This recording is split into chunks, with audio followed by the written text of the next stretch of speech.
So you can see this is the fenders, yeah, the rear fenders.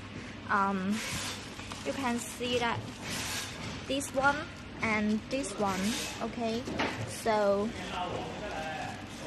make it down and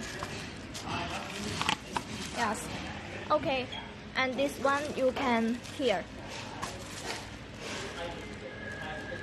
reconnect here, and this one is connect here. You can see here has a screw hole, okay,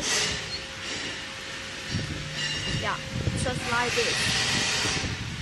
This one, and here you can see the front one, okay. Okay, so this is the front fenders, yeah.